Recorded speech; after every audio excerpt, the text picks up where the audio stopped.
Most businesses do not have a content problem, they have a commitment problem. They post on LinkedIn for 3 weeks, then somebody says YouTube is better, so they move to YouTube. Then they hear that short form video is getting more reach, so now they are making reels. 6 months later, they have content everywhere, but authority nowhere.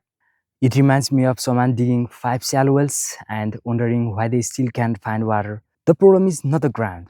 The problem is that they never stayed in one place long enough to go deep. And this is especially common with businesses already doing more than $1 million a year.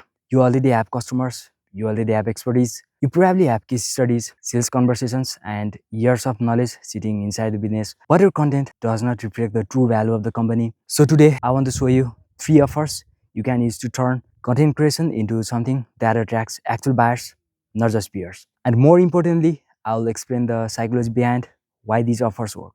Because people do not buy content, they buy certainty, they buy clarity, and sometimes they buy the feeling that they have finally found someone who understands the problem beneath their problem. Let's begin with the first offer. Offer 1, the content leakage audit. Most agencies begin by offering more posts, more videos, more platforms, more content calendars. But a mature business rarely needs more activity. It needs less waste. That is why the first offer I would create is something called a content leakage audit. The promise is simple.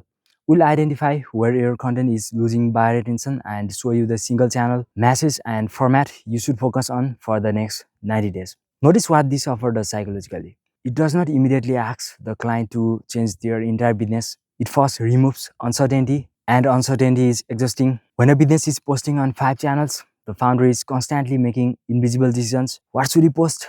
Where should he post it? Should this be a video? Should I talk about the company or my personal story? Why did this post get views but no leads? Every unfinished decision stays open in the mind. So even if content only takes 5 hours a week, it can feel like it occupies the entire week. The audit closes those mental loops. You interview the founder, you review their existing content, you study their customers, sales calls, competitors, and current acquisition channels. Then you give them a simple content focus map, one primary buyer, one expensive problem, one central point of view, one main platform, and 3 conversations the brand should become known for. This offer works because recognition creates attention. When you say you don't need another content calendar, you need to understand why the content you already created failed to produce buying intent. The right business immediately recognizes yourself. And when people feel accurately understood, they assume you are more likely to understand the solution too. The audit can be free for highly qualified companies, or it can be a paid strategy engagement, but either way, its purpose is not to give them 100 new things to do. Its purpose is to give them permission to stop doing 80 unnecessary things. Now let's move to the second offer. Offer 2, the buyer belief sprint. Most businesses believe their content is to provide more information, but buyers are not sitting there thinking, I wish this company would give me 7 more tips. Your buyer can already find information. They can search Google, they can watch tutorials, they can ask AI. Information is becoming cheaper every day. Interpretation is becoming more valuable. Your buyer wants someone who can look at the chaos and say, this is what actually matters. That is why the second offer is a buyer belief sprint. This could be a 4 to 6 week engagement where you help the company identify and publish the ideas that change how its buyers see their problem. Because great content does not only give people answers, it improves the quality of the questions they are asking. For example, your client may believe we need more leads, but perhaps the real problem is that the market sees them as interchangeable with 10 competitors, or they may believe we need to post more frequently, but perhaps the real problem is that none of their content gives buyers a reason to remember them. That shift is the transformation. Your content takes the buyer from how do I get more leads to how do I become the obvious choice before a sales conversation even begins. Once you change the question, you change what the buyer starts looking for, and now your service becomes relevant. Inside the sprint, you could extract ideas from the founder through 1 or 2 focused conversations, then turn those ideas into one flagship authority video, several supporting posts, a clear named methodology, 2 or 3 case study stories, a direct path from content to conversation. The client shouldn't need to sit alone every Monday staring at an empty document.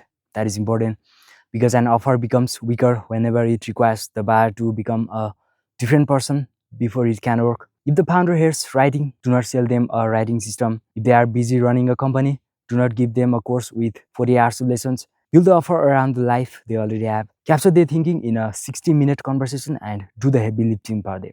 People resist offers that threaten their routine, but they accept offers that attach themselves to routines that already exist. This is also why the sprint is easier to buy than a fake 12-month content retainer. A smaller promise feels more believable. You are not promising to make them the biggest brand in their industry. You are promising to clarify their point of view, produce a defined set of authority assets, and create evidence of buyer interest. A believable promise often sells better than a spectacular one because a sophisticated buyer is not searching for the biggest claim. They are searching for the lowest gap between what was promised and what will probably happen. Now, if the sprint works, you can move them into the third offer. Offer 3, the single channel authority engine.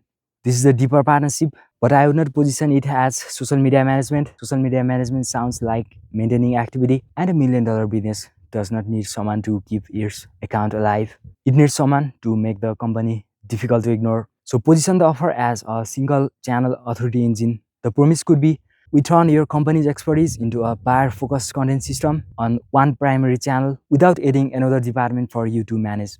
The phrase, one primary channel, matters because focus feels risky in the beginning, but scattered attention is usually the greater risk. When you commit to one channel, you learn faster. You learn which ideas create conversations, which stories create trust, which objections appear repeatedly, which viewers eventually become buyers. You finally produce enough volume in one environment to recognize patterns. The service could include positioning, idea extraction, scripting, production, publishing, repurposing within the same content ecosystem, and monthly buyer intent analysis. The founder gives you perhaps 60 to 90 minutes each week. Your team handles the machinery behind it, but the reporting should not only show impressions and followers, show buyer signals, qualified comments, messages from target accounts, sales conversations influenced by content, returning viewers, prospects repeating the company's language on calls. These are what I call evidence moments. They allow the client to see that authority is accumulating before the full financial return is visible. That matters because people need early confirmation that they made a good decision. If the only meaningful result appears after 12 months, anxiety will fill the silence. But if the client sees their ideas becoming clearer, prospects mentioning videos, and sales calls getting warmer, the decision begins to feel correct much earlier.